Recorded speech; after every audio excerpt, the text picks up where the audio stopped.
Hello and welcome to episode 15 of the Noiseblast Hour, sponsored by Noise Engineering. This month I'm so excited to have Party Nails on as a guest. If we go back to March of 2020, we had planned a really fun show. This was back when we were doing live noise blasts here in this room, and Party Nails was one of our guests. That show was scheduled for the day that the state of California shut down for what was then going to be 2 weeks. So now, 2.5 years later, moving toward 3, we are excited to finally have Party Nails on the show. A lot has happened since that day for many of us. But one of the things that is probably worth mentioning is that Elana, Party Nails, now is the destroyer of worlds here at Noise Engineering. So we're really excited to have Elana on as a guest. We're really excited to have Elana on as the destroyer of worlds. And we are really excited to just listen to her music. Her music brings me immense joy. I love her music. I listen to her all the time. So stick around, listen to her set, and listen to the interview. Hear what she has to say about how we met, how we found Elana, about working here at Noise Engineering, about her music, and lots more. It's going to be a really fun episode.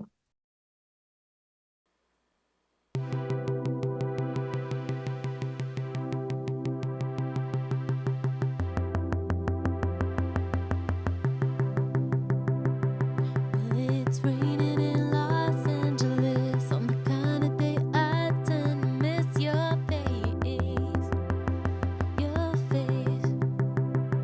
I can hear the water dripping down from the gutters to the edge of town, the edge of town.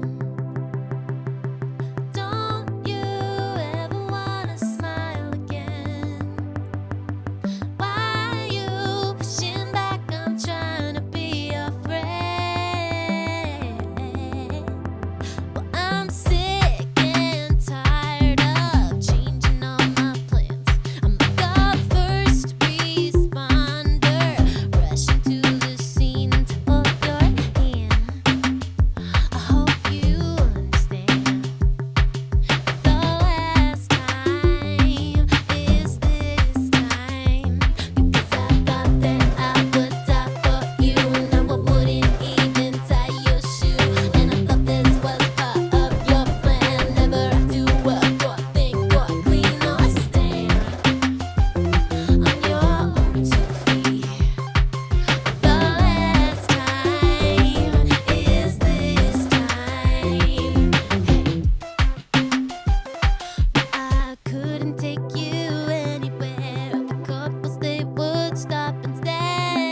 Here is another new one.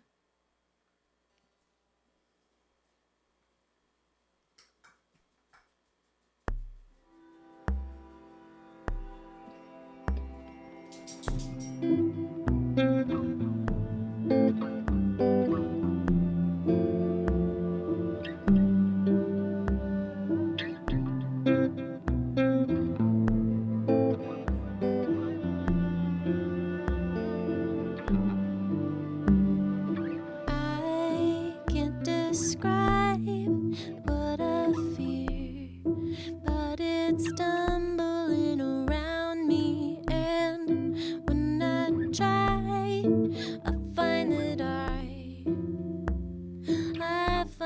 I'm rambling. Maybe something broke. Maybe there's smoke that's blocking someone's field of vision. Miscommunication systems failing. Dirty water, take me home.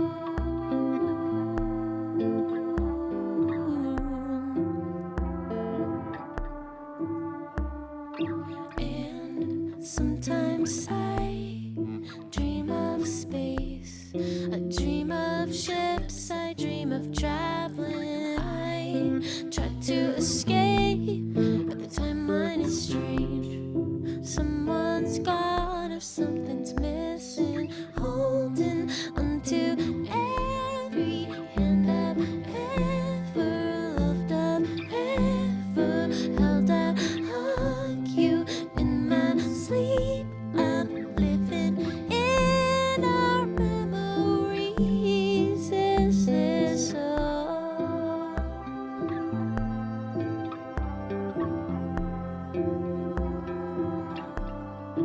Is this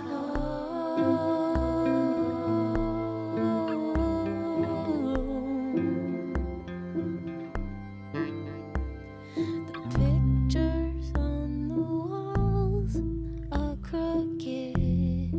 Paint is peeling, floors are creaking. Neighbors left and stores can't get the break. They need to keep the business open. Maybe something broke.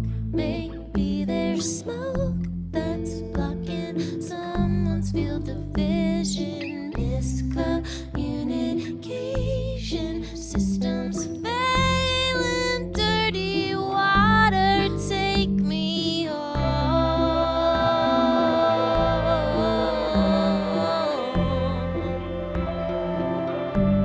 Take me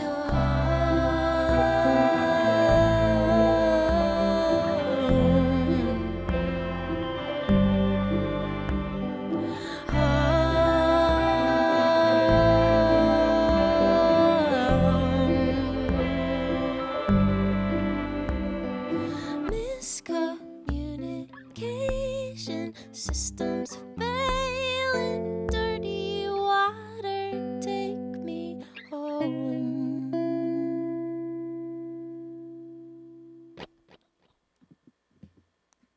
That was called Dirty Water, and the first one was called First Responder. This next one is called Trigger Warning.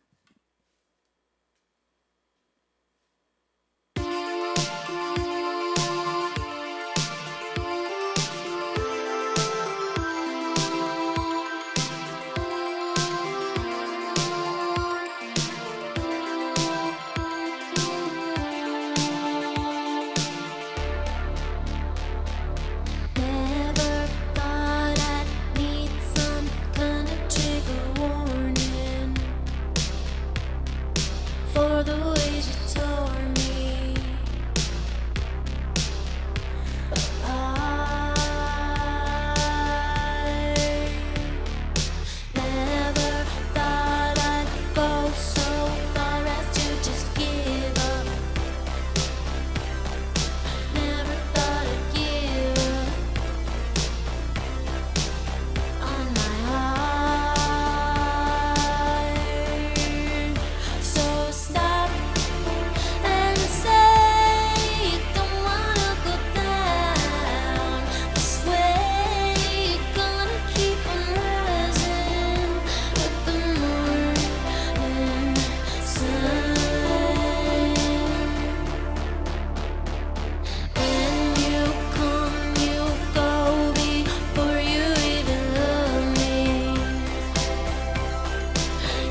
Snoopy was part of that one too. That was pretty cool. Good job, Snoo. This next one is for Chris.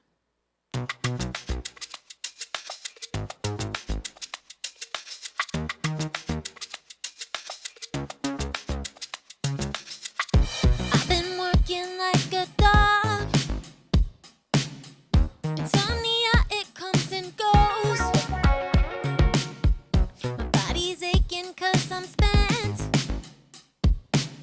and I'm pinching pennies to pay my rent. Yeah, I'll never sleep again. Bad thoughts are dripping and dropping from inside my head. Yeah, I've got the nightmare sweats. All night I'm losing time. It makes me lose my mind.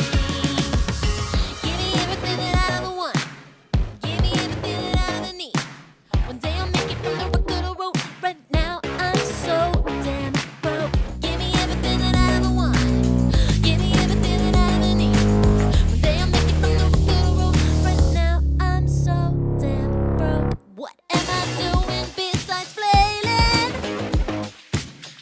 What is this business of entertaining? Blackout showdowns at the parties. You make it worse if you ignore me. Yeah, I'll never sleep again.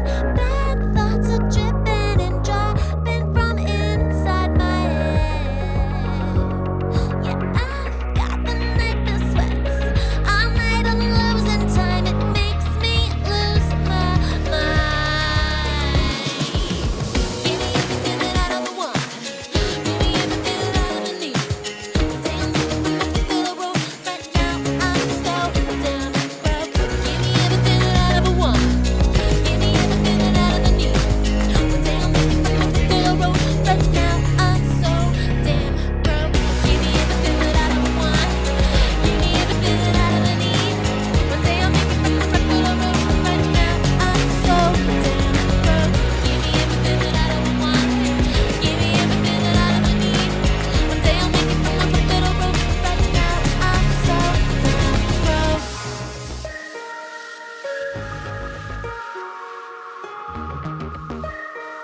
Right now I'm so damn broke.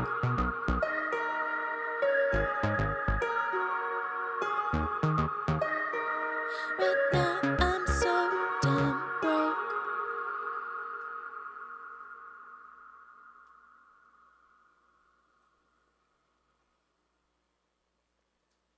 Here's another new one.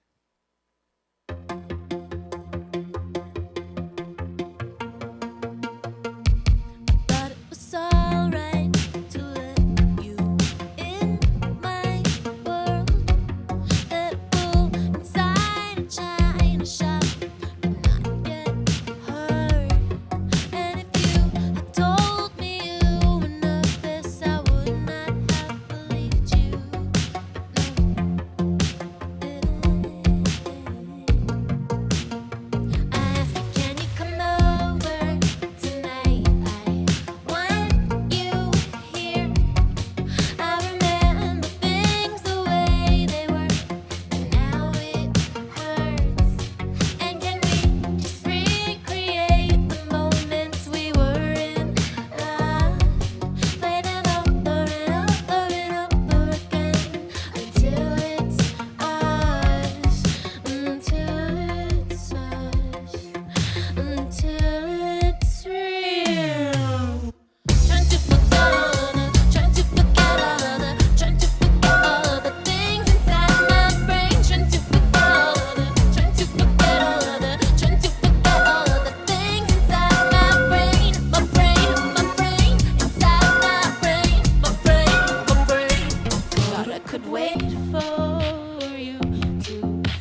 slave together, and so this is our song. I've seen you break it down to nothing. You've seen me desperate for something when it's going wrong. Because the love, that doesn't pay that much. All the bills and such. It's hard to keep on playing, but just because I'm planning, baby, I'm getting a big page in a couple of days. Enough to change the way that you and I have been living, baby. I'm getting a big page in a couple of days. It's hard to keep on playing. It's hard to keep on playing. No, no, oh no, oh no,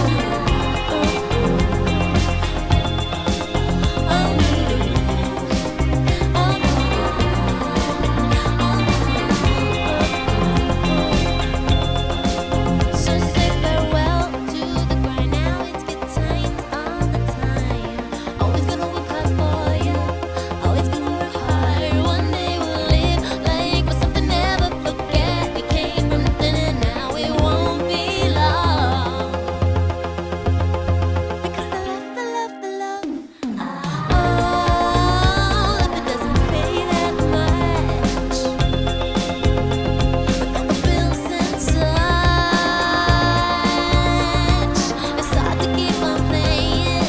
But just because I'm planning, baby, I'm getting a big page in a couple of days. Enough to change the way that you and I have been living, baby. I'm getting a big page in a couple of days. It's hard to keep on playing. It's hard to keep on playing. No, no. I'm getting a big page in a couple of days. Enough to change the way that you and I have been living, baby. I'm getting a big page in a couple of days. It's hard to keep on playing. It's hard to keep on playing. No, no. Oh no. Oh no. Oh, oh, oh. Oh no. Oh no. Oh no. It's hard to keep on playing. No, no. Oh no. Oh no. It's hard to keep on playing. No, no. Oh no.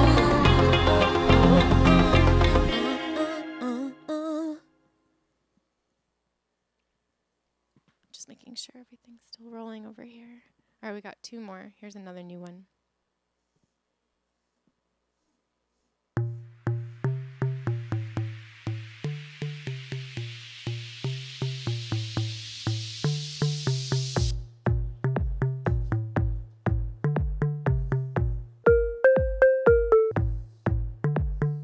I was in the shower talking to my lawyer, telling her that I was done. 'Cause I like to do shit, never been up for you. I would rather have the fun. And if you want to be my baby, well then you've got to let me shine. You better listen to me closely, 'cause you don't wanna waste my time. You better keep me on your mind, you better treat me right like all the time. Can you give me a sign, say every little thing is gonna be alright? Ooh, oh, it's true. 'Cause I've been all around the world and no one's gonna treat me like you. Like you, like you, like you. Like you, like you, like you. Like you, like you, like you. No one's gonna treat me right. I was in the shower talking to my lawyer, telling her that I was done. 'Cause when they called me, told me it was too soon. 'Cause they want to be my baby, but then you've got to let me shine. You better listen to me closely, 'cause you don't wanna waste my time.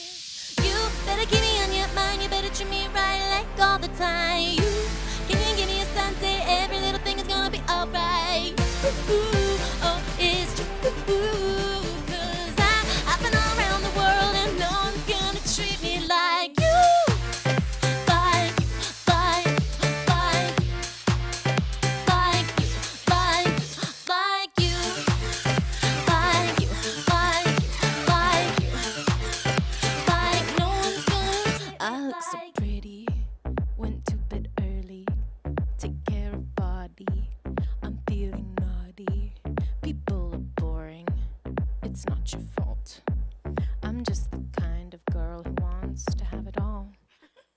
If you want to be a baby, well then you've got to let me shine.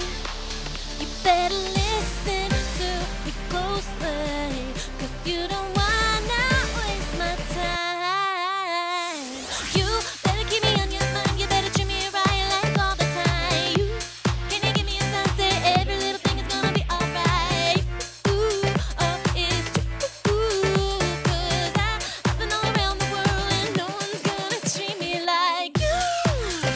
Like you.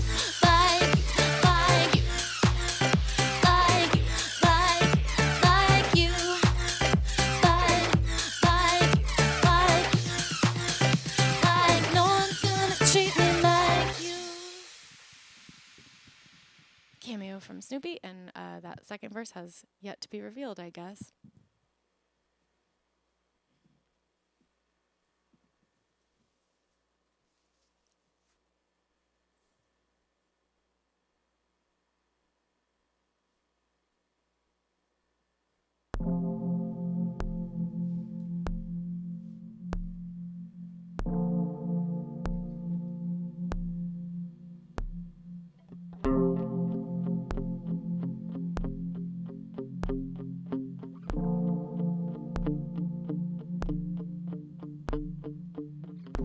Somehow I miss you more each day. You would have thought that I found my way by now. Stopped wondering why you had to go. Never wanted to let you down. Never thought that I would be the one to hurt you, run you out of town. 'Cause I'll always want you, always love and hold you. I will always want you, always love and hold you some way, somehow.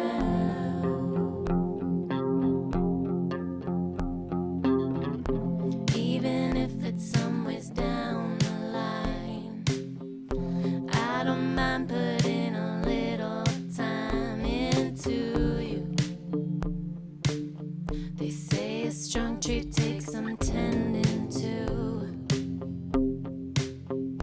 'Cause I will always want you, always love and hold you.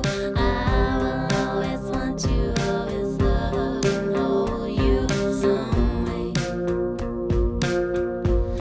way, somehow.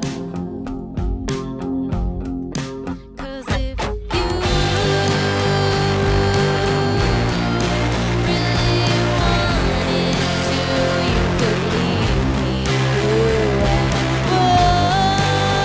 wouldn't blame you, 'cause I did it to you once or twice before. You really wanted to, you could leave me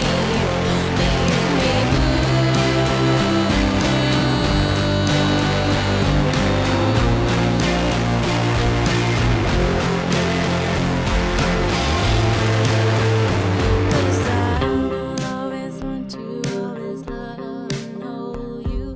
I will always want you, always love and hold you some way, somehow. 'Cause I will always want you, always love and hold you. I will always want you, always love and hold you some way, somehow.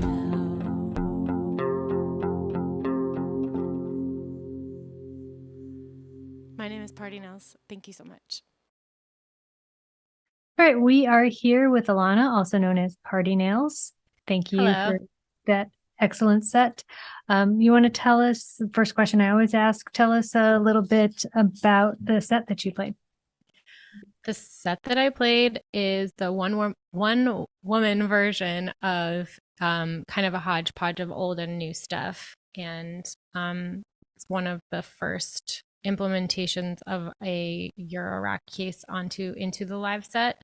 So I'm still kind of playing with that. But the songs, many of them I've lived with for a really long time, and others I'm still exploring on stage. So it's kind of fun to. So there's something really cool about using the Eurorack case during that transition, also. And so we should talk a little bit about Eurorack. So I guess the first question I should ask there is, do you want to talk a little bit more about the Eurorack that you used in the set? Sure. I mean, I'm still pretty fresh, so I'm figuring out what exactly I'll land on. But what I currently am doing is I have a CV to MIDI converter, MIDI to CV converter, and that's playing a really big role because that was kind of the big question for a minute was what do I want the Eurorack to do beyond I knew that once I incorporated it, it would provide a level of like it would be an instrument, and I wanted there to be a technology instrument aside from the computer, which has played a really big role for me as well. And I've tried to make the computer more flexible too through just sort of creative Ableton live set design, um, but also not too complicated so that I can still perform. And so that's sort of been my guiding light with the Eurorack case. And so right now, the Eurorack case has the converter I mentioned that talks to Ableton. So I basically pick one or two instruments that I would like to be running live MIDI. And right now, those two instruments are the BIA and the Manus Iteritas. I also have a Versio, which has the Amateur firmware on it right now. And I actually run the Manus and a live guitar signal to that. And that's kind of what I'm currently playing with. Very cool. I think so. I'm still figuring it out. Aren't we all? Yes. I think that's part of the fun of modulars. You're never done. Yeah, I think I really expected like coming into the modular world for there to be a level of permanence. But I think what's so cool about it is that I understand that like the price tag can be tricky, but I think what you get aside from that is that you actually get to live with a really high quality instrument that plays one piece of a big puzzle. And you really do not get that with any other system. Like a computer is a massive piece of gear and it's extremely expensive. A guitar is the same thing. An amp is the same thing. And they really do only do one thing. And they're like way bigger than one module. And it's like, I think that there's a lot of baggage that comes with Eurorack for musicians sometimes. And I really think that what you get from it is actually really, really outweighs some of the perceived baggage. And it's been really fun to really explore what exactly that could mean because a totally different musician could use this exact same case and make a totally different set. And that's not really true. Like plug and play. That's not really true with a lot of other instruments. It requires a lot more engagement, I think. That's something Stephen and I have toyed with. I've actually performed his case before, and it's a completely different set. But wow. We've toyed with the idea of just putting together a 60 HP skiff and having everybody that's around in LA in the company just performing it and seeing how differently each of us patch it. Because I think it would be really fun to see how everybody takes the same set of modules and just does something very, very different. I totally love that idea. And I love that it's like the beautiful thing about something like Eurorack is that it affords you this incredible amount of flexibility, but without the limitlessness of a computer and the internet, which I think is really special, obviously, and has afforded like the democratization of music production and all of that stuff.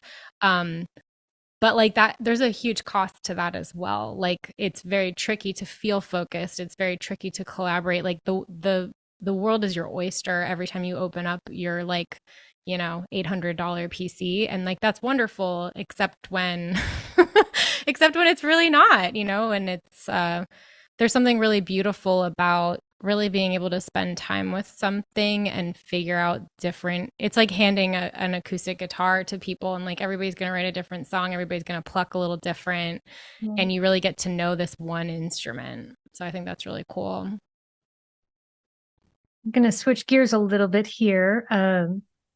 You were initially slated to play the Noise Blast in March of 2020, and I Oh yeah. mentioned in the intro that some things have changed since then. And now your title is the Destroyer of Worlds here at Noise Engineering. Do you want to talk a little bit about what you do here? Yeah. Yeah, totally not. That's so funny. What a journey. I don't think that, I mean, I was always drawn to noise engineering and I couldn't quite put my finger on why. And I mean, aside from some like I like the mission a lot, and what I understand to be the mission from the instruments that are created at Noise Engineering. And now I find myself here as a plugin tester, destroyer of worlds, which is not something I thought would ever come about because I didn't know when I first met Noise Engineering, back in before I think 2019 or 2018 even, that there would be plugins. So um, the worlds collided, and the amount of time that I've spent in DAWs trying to figure out how to do stuff, is basically the skill set that I bring to Destroyer of Worlds.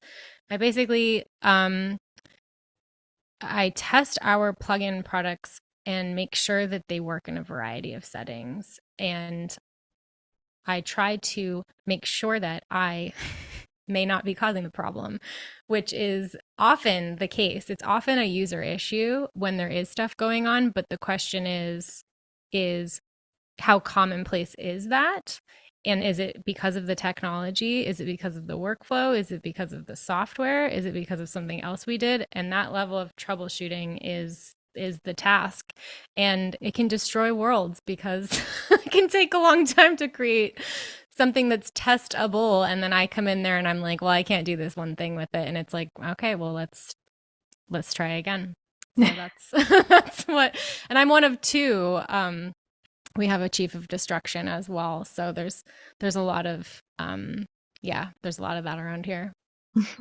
That's not all you do, though. Yeah, I guess that's true. I'm more recently, well, not more recently, but the what is time in post COVID time? I should not even It means have nothing. I shouldn't even try to be like this time. I'm also making music and making like recording my screen of the music to show people the ways that these plugins can be used in a variety of settings. And that's been really fun because my life as party nails has been so song and singing focused, which is a huge part of what I love to do, but at the expense of sometimes spending less time with just producing instrumental music, which is kind of what got me into it to begin with. So that's been really, really fun to be able to make some stuff like that. So if you see any of the videos that we do for the plugins, and also for our Reason Rec extensions, uh, anything that you see in the future, those are all Elana, and you will know because she always introduces I herself. do. I'm a secret YouTuber at heart. Or podcaster. I don't know. So I love all of that, though. I love having your voice on all of the videos that we're doing now, for the software stuff. It brings a bit of life to them, because before I don't think we had that kind of um personality, really. And so I'm enjoying all of the things that you're putting together a whole lot. Well, thank you. It's been a group effort for sure, and I'm glad to be able to explore that world, both the world of composition with our plugins and also the world of being the voice of the thing. It's been really fun. So let's talk a little bit more about the set. So I was really excited. I mentioned in the intro, I listen to Alana's music all the time. And I was really excited that there's a whole bunch of new stuff in here. And this is the first time that Elana has really been writing with modular. So I'd really like to explore a little bit, ask a little bit about how you find writing with modular, and how you find that different from the previous songs that you've written or are currently writing that don't include modular. Yeah. I think there's so much to that, you know. I think that the because it's like techie and not an acoustic instrument, there I've had to sort of undo this expectation that it's also a computer because it's not. So I'm mentioning that for anybody who's looking for ways to incorporate it into their writing process. If you are used to using a computer, think of using something like Eurorack more as an instrument and less of as an extension of a computer. Um, that's something that I think embracing has helped. And because then there's an ephemeral quality that I think is also really true with writing with guitars and stuff too. And so that brings in the second component, which is that a lot of stuff has actually remained the same, which is to say, I always do I always try to find some source of inspiration, which let's say on some day, like sometimes it's hard, sometimes it's simple, but let's say I come up with a great line like Big Avocado, which is a song that Chris and I are writing together.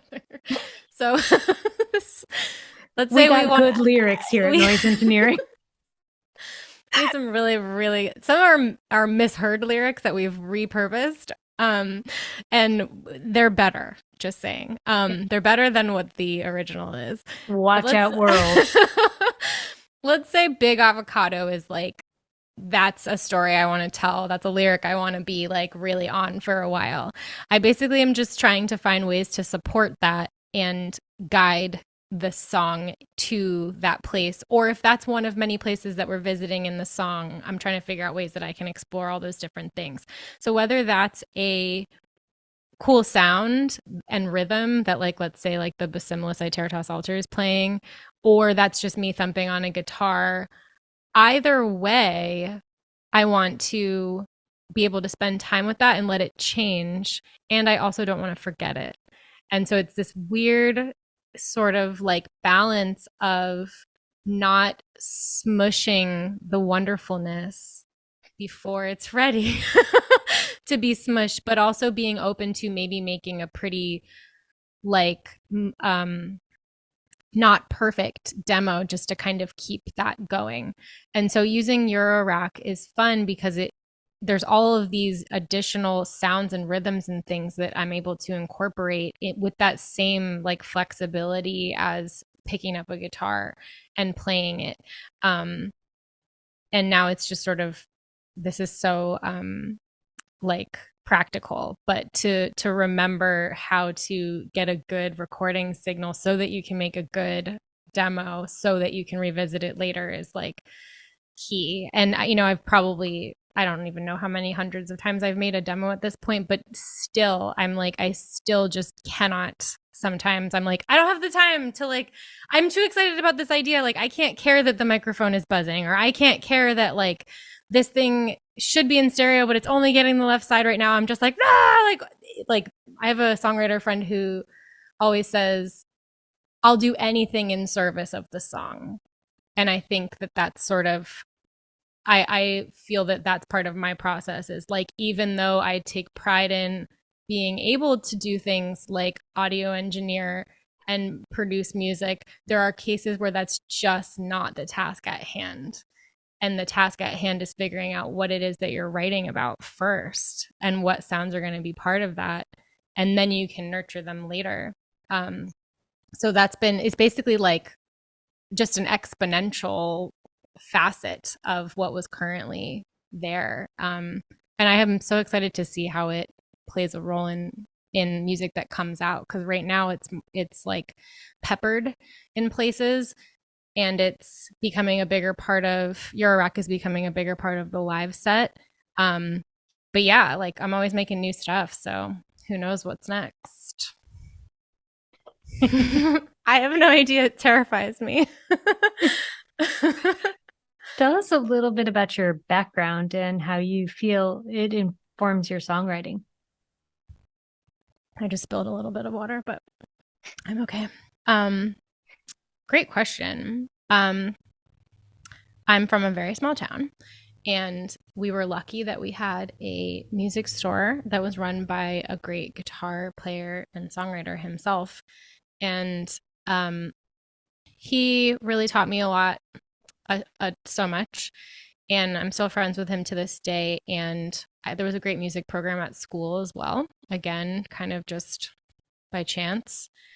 And my dad is a visual artist, and my mom really loves music. So that was kind of the beginnings of feeling inspired, I think.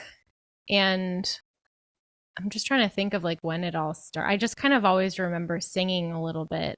And there was a Christmas when everybody got guitars because my dad was friends with the guitar player.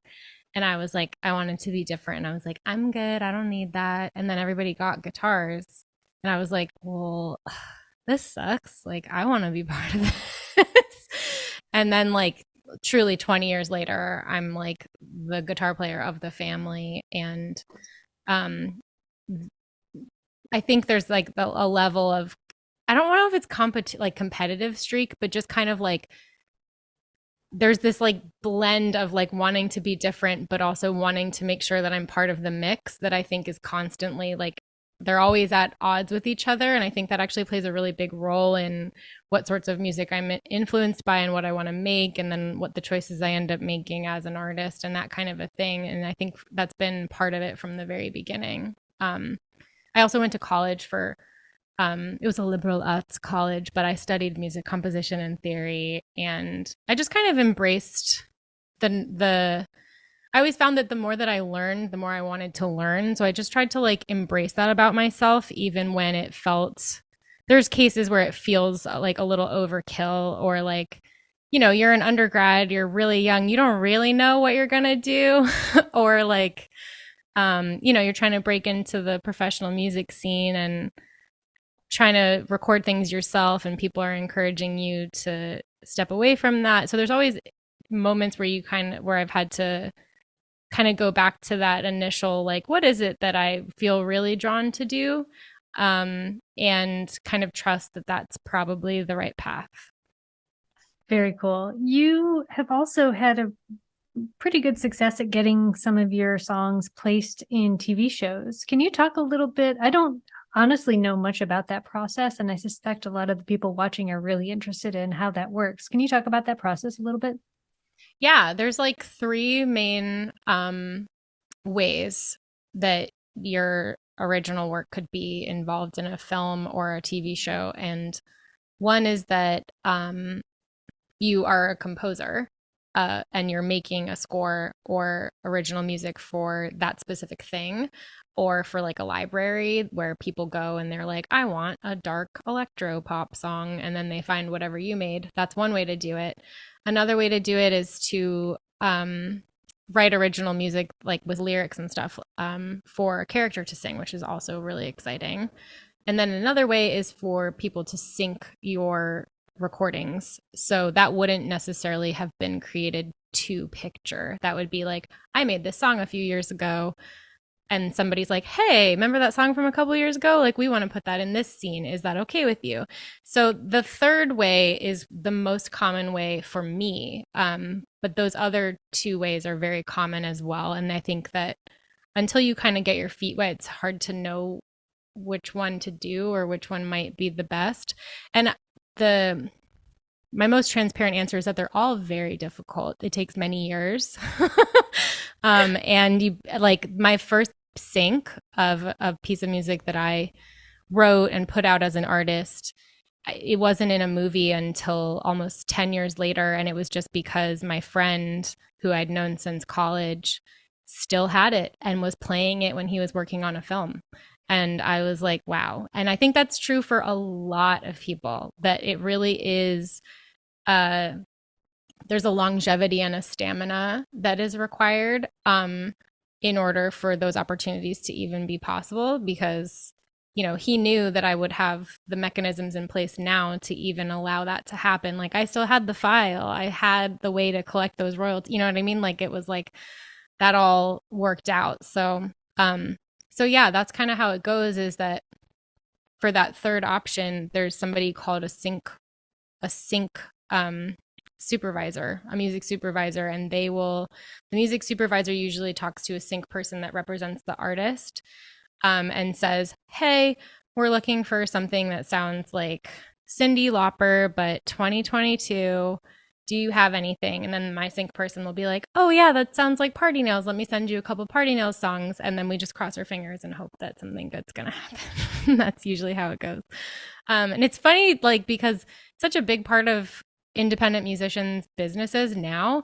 But when I was in college and really, really thinking about ways to enter this world more, it was like totally frowned upon. Like I remember one of my favorite bands at the time was The Knife, and I remember reading a Pitchfork article where the Pitchfork interviewer was like, I heard that a cover of your song was in a movie. Like, what do you think about that? And they were like, we just did it so that we could tour. And like they were so defensive about it. And that's just the difference between like 2009 and now, is that it's just so normal. It's so normal. It's such a big part of how artists make money. Because other ways to make money have sort of shrunk in other ways. So it's just a different world that we live in. Very cool. You now produce, you engineer, you play guitar, you sing, and you now play synth, the modular synth now, and probably other things that I have not listed. So you are a multi-instrumentalist.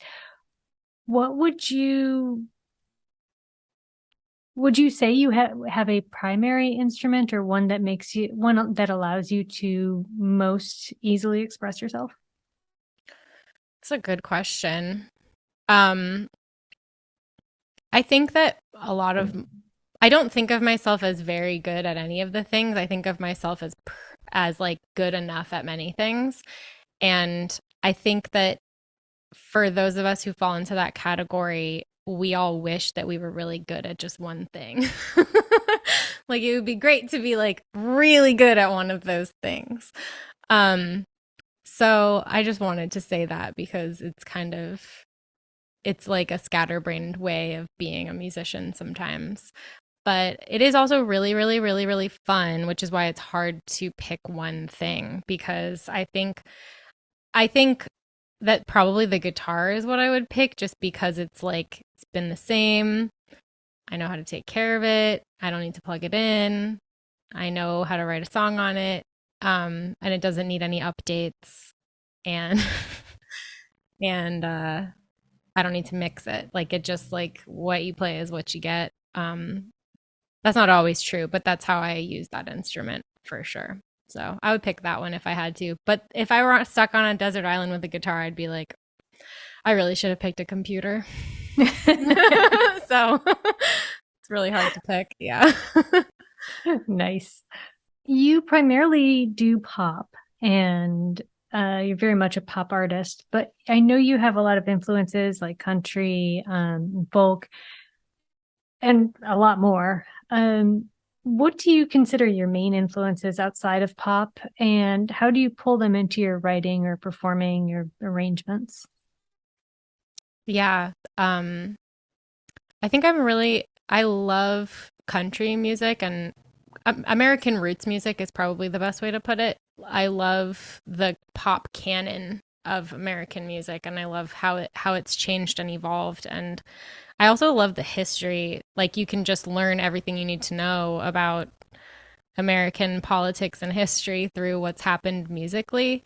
And I think that's really powerful. I think that's true in a lot of places, but I really like the American roots music history. And from a musical perspective, there's just so much information there. Like there's all kinds of chord progressions, there's all kinds of little riffs and turnarounds that are helpful to know. They're from a writing lyric perspective. If you just listen to some like Hank Williams, or even earlier than that, like listen to some Louis Armstrong, like you can learn how to sing.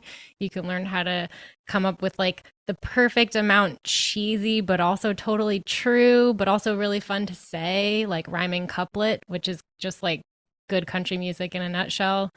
I'm really, really inspired by all of that. And then I'm also really, really inspired by punk music and like a true punk ethos, which I think um like I know the Notorious B.I.G. is not a punk artist, but one thing that I really am inspired by that he really did in his music is he was just super punk about it. Like he didn't have any like extra anything.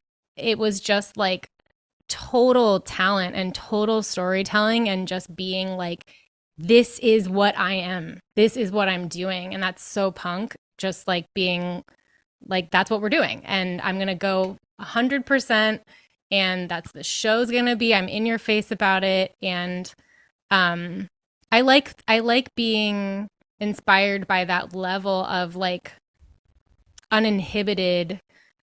I'm willing to do this with or without you, with the budget, without the budget, with the costumes, without the costumes, with the band, without the band. And like, I think Biggie's a great example of that. Bikini Kill, like Kathleen Hanna did that with and without the band and with La Tigra. And so there's lots of examples of like that sort of a punk ethos that I think um, I'm not like a punk aficionado, but when I find myself going back to bands that like really change me, they tend to have a thread of that in them. Like The Knife was that way at that time.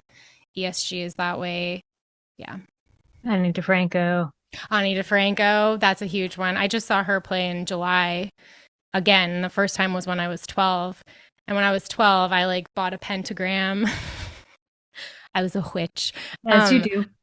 As you do at the folk festival.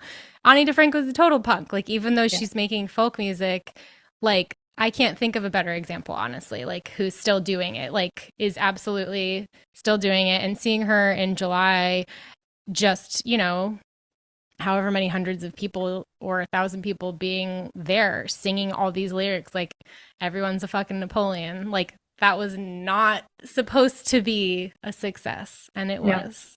No, Ani And DeFranco is fucking awesome. yeah, so much. I'm so inspired by her. I forgot to ask you this earlier.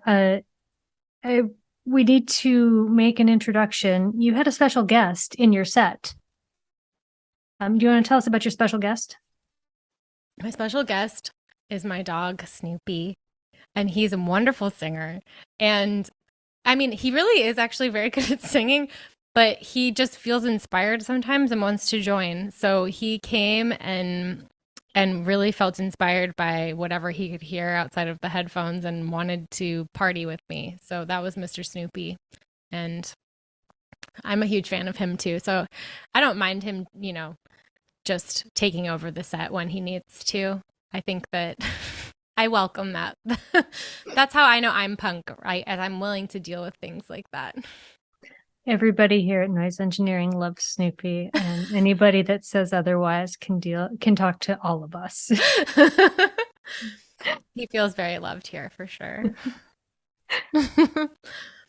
I wanted to also ask you about your music videos. So you've done music videos for at least 5 or 6 of your songs, last I looked, and I wanted to ask how you come up with the concepts for them. How does production work? That's another process I suspect that a lot of the people watching are really interested in, but probably don't know much about. Yeah. I think that there's probably as many or more that never got made, or that are partially made than there are even in the world, because making music is really hard, and making videos is also really hard. And it depends on what I try to do is create an idea, either let it come to me or do some research or work with somebody who themselves have great ideas as far as things that we can execute from a production standpoint. So whether that's we are going to have one location, or we are going to have one outfit, or we are going to have 2 outfits, but we're going to keep changing location. Like, you really try to create these limitations and figure out, just from a production standpoint, aside from the story, what is it that you can handle doing? Because that is going to answer a ton of questions. So like, one video that that I'm really proud of is for So Broke from many years ago now. And I had the idea for So Broke because I would sit at this bus stop waiting to get on the bus so I could go babysit this little baby who was really cute. And I would be across from this car wash, and the way that the light would flare into the spraying water, I was just like, this is like just waiting to be captured and set to music. Like, this is just going to make anything seem super cool. And then I was like, but it would also be really cool if I wash my car with the face of a rich man. I don't know why. It just Which sort you of, do I in the wish, video. yeah. So, so that was the idea. And I had this idea for a long time, and I kind of pitched it to this band that I worked with on that song. And they were kind of like, let's do it. But I was kind of like, you know what, if this is going to happen, like I need to make it happen. So I pitched it to a director friend of mine, Bia Jarima, and she and I set out to make sure that we could make it happen. So we tried to simplify it as much as possible. And not every shoot is like this simple, but basically we were like, we're shooting in this one car wash, and if they kick us out, we have a plan B, which happened. And if plan B doesn't work, then that's all the footage that we're getting, which means that while we're there, we have to work really quickly. So it's like when you set these goals, you figure out how exactly you have to approach them in order to do a good job. And that's part of planning it well. Another thing that we planned out was who's going to be this rich guy. Seems really obvious, but I was just kind of like, it could be anybody. And she was like, no, no, no, no, like we need to know at a glance what this person is representing. So she really helped me with that.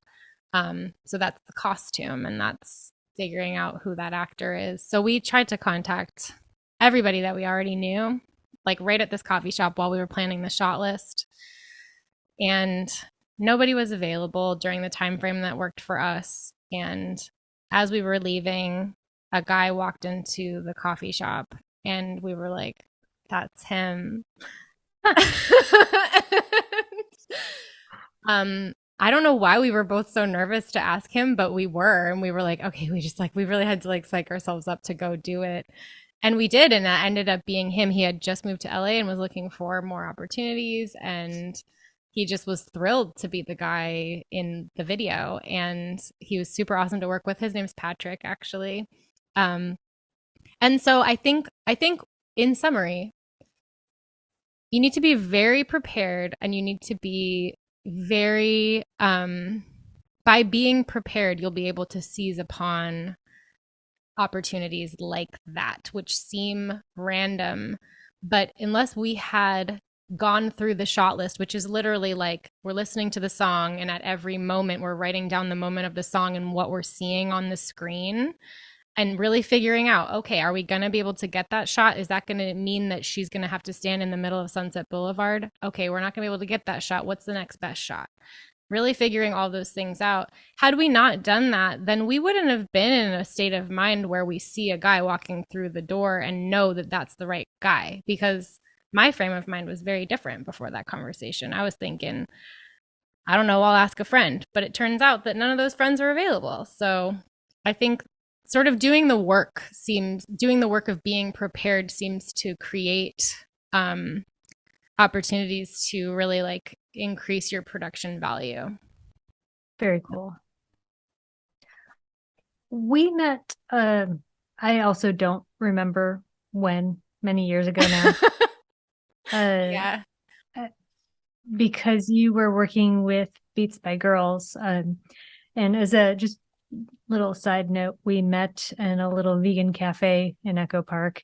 And it was really one of those fortuitous days. And I met Elana and another one of her colleagues that was working with Beats by Girls. And I knew that meeting was just going to be a changing meeting that was just really, I knew that I was meeting two people that were just incredibly talented. And I was really happy to be meeting these people. So that was a really fun, fun day for me and really great day for me, and paved the way for, us a couple of years later, or maybe it was a week later. I don't know. This time is made up. Um, Yeah. Sometime later to bring you on, officially here. Uh, so you worked with Beats by Girls for a long time.